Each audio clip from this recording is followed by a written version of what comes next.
원피스 1149화 애니메이션에서는 에그헤드 섬 연구층을 무대로 상상을 초월하는 압도적인 파괴와 극도의 긴장감이 화면을 가득 채우며 전개됩니다.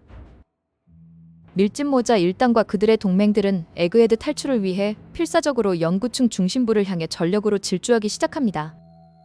사방에서 울리는 경보음과 붉은색 비상등은 연구층 전체가 곧 파멸할 것 같은 시한폭탄 같은 분위기를 시시각각 연출합니다. 이때 에그헤드 상공을 가르며 등장한 존재는 다름 아닌 오로성의 일원이자 검사로서 극강의 무력을 지닌 나스주로 성이었습니다. 그의 전신에서 뿜어져 나오는 서늘하고 사악한 기운은 주변의 공기마저 순식간에 얼어붙게 만들 정도로 강력하게 고정됩니다. 연구층을 지키고 서 있던 상디는 갑작스럽게 느껴지는 거대한 살기를 감지하고 즉각 전투 태세를 갖추며 전방을 주시합니다. 그의 곁에 있던 보니 역시 본능적으로 느껴지는 전율에 소름이 돋는 듯한 표정으로 뒤를 돌아봅니다. 상디는 보니를 자신의 등 뒤로 보호하며 디아블 잠부의 불꽃을 다리에 점화시켜 방어막을 형성하려 시도합니다. 하지만 나스주로 성은 눈으로 쫓아가기조차 불가능한 초고속의 속도로 이미 그들의 정면에 도달해 있었습니다. 나스주로 성은 어떠한 감정도 담기지 않은 차가운 눈빛으로 두 사람을 가볍게 내려다보며 검을 쥐었습니다.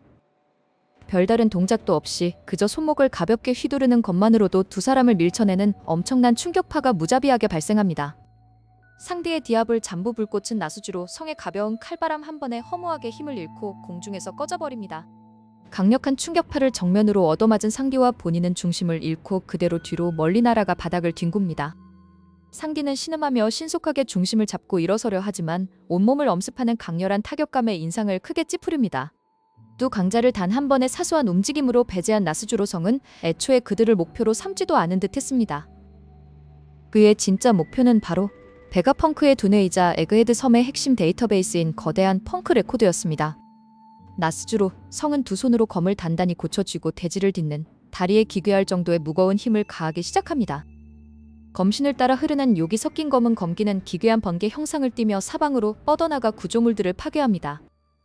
이것이야말로 오로성이 지닌 신의 힘이자 전 세계를 공포로 몰아넣었던 전설적인 대참격의 전초 단계였습니다. 숨을 한번 들이쉰 나스주로 성은 허공을 향해 그 거대한 검을 단숨에 아래로 강렬하게 내리치며 휘둘렀습니다.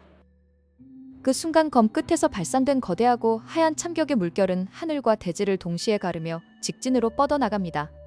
상상을 초월하는 거대한 참격은 에그헤드의 구름지대마저 아주 손쉽게 두 동강 내버리는 위용을 보여줍니다. 그 어떤 방어막도 무의미하게 만드는 나스주로 성의 공격은 드디어 펑크 레코드의 거대한 외벽의 정면으로 닿게 됩니다. 거대한 인공 구조물이었던 펑크 레코드는 그 압도적인 칼날의 궤적을 따라 소리도 없이 두 조각으로 갈라지기 시작합니다. 잘려나간 단면은 치밀하게 짜인 미래형 내부 배선과 거대한 기계 장치들이 한눈에 보일 정도로 정교하고 날카로웠습니다. 엄청난 무게를 견디지 못한 거대 지지대들이 연쇄적으로 부서지며 펑크 레코드 상부가 서서히 옆으로 기울어집니다. 아래에서 이 믿기 힘든 광경을 직접 목격한 상디는 입에 물고 있던 담배를 떨어뜨릴 정도로 큰 충격을 받습니다. 보니 역시 비명을 지르는 것조차 잊어버린 채 하늘이 무너지는 듯한 멸망의 풍경을 멍하니 바라볼 뿐이었습니다. 나스주로 성의 대참격은 단순히 구조물 하나를 부수는 것을 넘어 섬 전체의 방어 시스템을 완전히 마비시켰습니다. 베가펑크가 구축해놓은 난공불락의 요새 에그헤드는 오로성 한 명의 무력 앞에 허무하게 붕괴하고 있었습니다. 칼을 거둔 나스주로 성은 마치 먼지 하나를 털어낸 것처럼 아무런 호흡의 흐트러짐도 없이 태연하게 서 있었습니다. 이 파괴로 인해 연구층 곳곳에 갇혀있던 베가펑크의 분신들과 연구원들은 퇴로가 완전히 차단되는 절체절명의 위기에 직면합니다. 무너져 내리는 건물의 거대한 파편들은 무자비하게 아래로 떨어지며 탈출용 선박이 있는 항구를 위협하기 시작합니다. 이것은 우연한 파괴가 아니라 베가펑크가 준비한 전 세계 방송을 강제로 중단시키기 위한 오로성의 철저한 계산이었습니다. 펑크 레코드의 파괴는 곧 전 세계로 송출되는 베가펑크의 진실 방송에 치명적인 타격을 입혔을 것으로 예상되었습니다. 하지만 무너져가는 잔해들 사이에서 여전히 꺼지지 않고 작동하는 기이한 신호음이 은밀하게 울려 퍼지기 시작합니다. 나스주로 성에 완벽했던 대참격으로도 베가펑크가 숨겨놓은 진정한 전보벌레의 위치는 아직 파괴되지 않았던 것입니다. 오로성은 자신들이 섬을 완전히 장악했다고 확신하며 다음 단계를 위해 천천히 움직이기 시작합니다. 하지만 그들이 미처 파악하지 못한 깊은 지하에서는 전 세계를 뒤흔들 거대한 폭로의 서막이 여전히 카운트다운을 이어가고 있습니다. 바로 그 순간 무너진 펑크 레코드의 정중앙에서 갑자기 정체불명의 강력한 전파 노이즈가 발생하며 섬 전체의 잔해들을 뒤흔들기 시작합니다. 나스조로 성은 예기치 못한 진동에 급히 고개를 돌려 파괴된 영구층의 바닥을 무서운 눈빛으로 쏘아봅니다. 과연 베가펑크가 전 세계를 향해 숨겨놓은 마지막 카드는 오로성의 잔혹한 대참격을 버텨내고 진실을 밝힐 수 있을까요? 베가펑크의 목숨을 건 전 세계 방송은 마침내 그 누구도 예상하지 못한 충격적인 역사적 진실을 드러내기 시작합니다. 에그헤드 섬이 오로성의 무자비한 공격으로 불타오르는 순간에도 그의 목소리는 전보벌레를 통해 전 세계로 퍼져나갑니다. 베가펑크가 던진 첫 번째 거대한 화두는 바로 과거 공백의 100년 동안 전 지구적으로 발생했던 엄청난 지각 변동이었습니다. 그가 밝힌 역사적 사실에 따르면 먼 과거의 지구는 지금 우리가 알고 있는 섬들의 형태와 완전히 달랐습니다. 놀랍게도 공백의 100년이라는 시기를 거치면서 전 세계 해수면은 무려 200m나 상승했다는 결론에 도달합니다. 해수면이 200m나 차올랐다는 것은 대륙이라 불릴 만한 거대한 땅들이 전부 바다 밑으로 가라앉았음을 의미합니다. 방송을 듣고 있던 전 세계의 국왕들과 평민들은 자신들이 딛고 선 땅의 비밀을 듣고 경악을 금치 못합니다. 베가펑크는 이러한 급격한 환경 변화가 결코 단순한 자연현상이나 기후 변화에 의한 것이 아님을 명확히 짚어냅니다. 이것은 당시에 존재했던 고대 병기들이 실전에 동원되어 발생한 인위적인 대재앙의 결과물이라는 진단입니다. 플루톤, 포세이돈, 우라누스라는 이름으로 전해져 내려오는 세 가지 고대 병기가 단순한 전설이 아니었던 셈입니다. 최근 마리조아의 성지에서 발사되어 루루시아 왕국을 흔적도 없이 지워버린 힘이 바로 그 증거라고 베가펑크는 외칩니다. 단 한 번의 공격으로 섬 하나가 지도에서 사라지고 그 여파로 전 세계 해수면이 1m 상승했던 사건을 전 세계가 기억하고 있습니다. 베가펑크는 루루시아를 파괴한 그 가공할 무기가 과거 공백의 100년 당시 작동했던 고대 병기 중 하나일 것이라 확신합니다. 즉, 과거에는 이러한 무시무시한 공격이 수십 번 혹은 수백 번 이상 반복되면서 대륙을 통째로 가라앉혔다는 결론이 나옵니다. 이 엄청난 폭로를 접한 해군 본부의 고위 장교들과 해병들은 큰 혼란에 빠져 웅성거리기 시작합니다.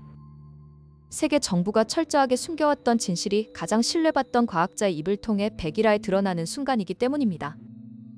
베가펑크는 이 대재앙이 과거 조이보이라는 인물과 20개의 왕국 연합체 사이의 거대한 전쟁 중에 일어났음을 설명합니다. 조이보이가 이끌던 고대 왕국은 지금의 기술력을 아득히 뛰어넘는 초고도 과학 문명을 지니고 있었던 유일한 국가였습니다. 하지만 그들의 과학력이 너무나도 거대했기에 적대 세력이었던 20개의 왕국은 커다란 두려움을 느낄 수밖에 없었습니다. 결국 그 과학 문명을 말살하고 세계의 주도권을 쥐기 위해 발발한 전쟁이 바로 공백의 100년을 채운 대전투였습니다. 전쟁의 결과로 찬란했던 고대 왕국은 멸망했고 그들이 남긴 영토와 고도의 기술력은 바다 깊은 곳으로 침몰해 버렸습니다.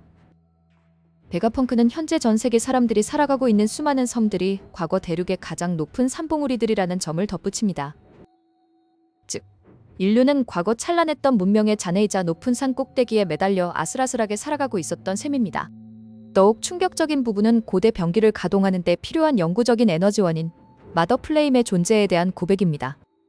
베가펑크는 자신이 순수한 과학적 탐구심으로 개발한 에너지원이 고대 병기를 깨우는 열쇠가 될 줄은 몰랐다며 자책합니다. 그의 연구실에서 도난당한 마더 플레임의 일부가 세계 정부의 손에 들어갔고 그것이 루루시아 왕국을 멸망시킨 동력이 된 것입니다. 세계 정부가 마더 플레임을 완전히 대량 생산하게 된다면 전 세계를 상대로 한 해수면 상승 재앙이 다시 시작될 수 있습니다. 베가펑크는 이 방송을 통해 전 세계에 경고하며 고대 병기가 다시 부활하는 순간 세계는 완전히 멸망할 것이라 선언합니다. 바다 너머 드레스로자나 알라바스타 같은 주요 국가의 시민들과 국왕들은 이 사실에 몸을 떨며 공포에 질려버립니다. 그동안 자신들이 평화롭게 살아가던 섬들이 언제든 정부의 손에 의해 물속으로라 가라앉을 수 있다는 무서운 진실을 알게 된 것입니다. 베가펑크는 과거에 벌어졌던 전쟁이 아직 완전히 끝난 것이 아니며 여전히 현재 진행형이라는 폭탄 선언을 이어갑니다. 고대 병기를 소유하려는 자들과 그것을 막으려는 자들 사이에 보이지 않는 대립이 이 세계의 본질이었습니다. 오로성은 이 가공할 만한 비밀이 더 이상 새어나가는 것을 막기 위해 에그헤드 섬 전체를 완전히 소멸시키려 속도를 냅니다. 그들의 목표는 오직 하나, 이 모든 진실을 담고 실시간으로 전파를 쏘아 보내고 있는 전보벌레를 찾아내서 부수는 것입니다. 베가펑크가 미리 안배해둔 고도의 보안 시스템 때문에 오로성조차도 방송의 발신원을 쉽게 특정하지 못하고 헤매고 있었습니다. 하지만 방송이 길어질수록 전 세계의 수많은 세력들이 이 거대한 역사적 진실의 무게 앞에 동요하기 시작합니다. 역사의 모든 진실을 알고도 침묵을 지켜왔던 해적왕의 생존 선원들은 씁쓸한 표정으로 이 방송을 경청하고 있을 뿐입니다. 베가펑크는 이제 방송의 마지막 핵심이자 오로성이 가장 두려워하는 금기의 영역인 공백의 100년의 결말로 접근합니다. 그의 입에서 나올 다음 한마디에 전 세계의 운명과 오로성의 지배 체제의 존망이 완전히 걸려있는 긴박한 순간이 이어집니다. 하지만 바로 그 순간, 베가펑크를 배신하고 내부 정보를 쥐고 있던 요크의 움직임이 상황을 완전히 멸망의 구렁텅이로 몰아가기 시작합니다. 탐욕의 눈이 먼 요크는 연구소의 복잡한 연산 시스템을 가동하며 방송을 중단시킬 단서를 미친 듯이 추적하기 시작합니다.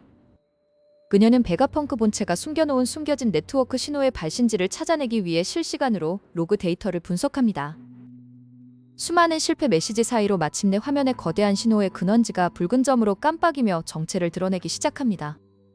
요크는 그 발신지가 다름 아닌 연구소 하부에 방치되어 있던 전설 속 거대 철거인의 내부라는 사실을 마침내 깨닫습니다. 철거인의 장갑이 너무 두껍고 특수한 재질이기에 오로성의 감지망을 완전히 피해갈 수 있었음을 알고 그녀는 비열한 미소를 지어 보입니다. 더 이상 지체할 시간이 없다고 판단한 요크는 전보벌레를 다급하게 들어올려 오로성과의 직통통신을 연결합니다. 공중을 떠돌던 오로성의 거대한 의식들이 일제히 요크가 보내온 급박한 무전에 격렬하게 반응하며 집중합니다. 요크는 자신이 알아낸 절대적인 기밀인 특별한 전보벌레가 거대 철거인의 흉부 깊은 곳에 숨겨져 있다고 소리쳐 보고합니다. 이 보고를 들은 오로성들은 전 세계로 퍼져나가는 방송을 즉각 차단하기 위해 철거인을 파괴하라는 가혹한 결론을 내립니다. 하지만 이들의 음모가 무색하게도 베가펑크의 녹화된 음성은 전 세계의 바다를 흔들며 더욱 깊은 진실을 거침없이 이어나갑니다. 전 세계의 평범한 시민들은 하늘을 찌르는 거대한 홀로그램 화면을 올려다보며 마른 침을 삼킨 채 집중하고 있습니다. 베가펑크는 과거 바다의 모든 비밀을 완벽하게 밝혀냈던 위대한 해적왕 골디 로저와 그의 선원들을 직접 언급하기 시작합니다. 그는 로저 해적단이 공백의 100년에 존재했던 모든 추악하고 거대한 역사적 진실을 알고도 왜 침묵했는가에 대한 근원적인 질문을 던집니다. 화면은 순식간에 샤본디 제도 뒷골목의 고요하고 허름한 계집바 내부의 풍경으로 조용히 전환됩니다. 그곳에는 해적왕의 든든한 오른팔이었던 명왕 실버즈 레일리가 홀로 낡은 의자에 앉아 방송을 묵묵히 듣고 있습니다. 레일리는 약간 취기가 오른 눈빛으로 자신의 손에 들린 작은 술잔을 가만히 내려다보며 깊은 사색 등에 잠깁니다. 그는 천천히 술잔을 입가로 가져가 한 모금 들이켠 후 나직한 한숨과 함께 잔을 소리 없이 내려놓습니다. 베가펑크의 웅장한 목소리가 허공을 맴돌자 레일리의 뇌리에는 과거 동료들과 바다를 호령하던 젊은 날의 기억들이 스쳐 지나갑니다. 레일리는 나이가 든 베가펑크를 향해 이제는 고인이 된 오랜 친구의 이름을 부르듯 나직하게 혼잣말을 건넵니다. 그는 베가펑크를 향해 늙은이답게 말이 너무 많다며 젊은이들의 미래와 거대한 낙을 빼앗지 말라고 충고합니다. 이 짧은 대사는 과거 로저 해적단이 전 세계의 모든 진실을 알고도 왜 아무런 행동을 취하지 않았는지를 완벽하게 관통합니다. 그들은 역사의 모든 비밀을 푸는 열쇠를 손에 쥐었지만 그것을 인위적으로 세상에 터뜨려 혼란을 유도하는 방식을 거부했던 것입니다. 시대의 흐름을 억지로 바꾸는 대신 스스로 올바른 답을 찾아낼 새로운 세대의 등장을 묵묵히 기다리기로 맹세했던 셈입니다. 이러한 전설들의 깊은 의도와 달리 현재 에그헤드 섬은 세계 정부의 가장 강력한 무력에 의해 철저하게 유린당하는 중입니다. 라스주로 성의 차가운 검격은 여전히 매서운 기세를 내뿜으며 섬의 핵심 방어기지들을 차례대로 동강내고 있습니다.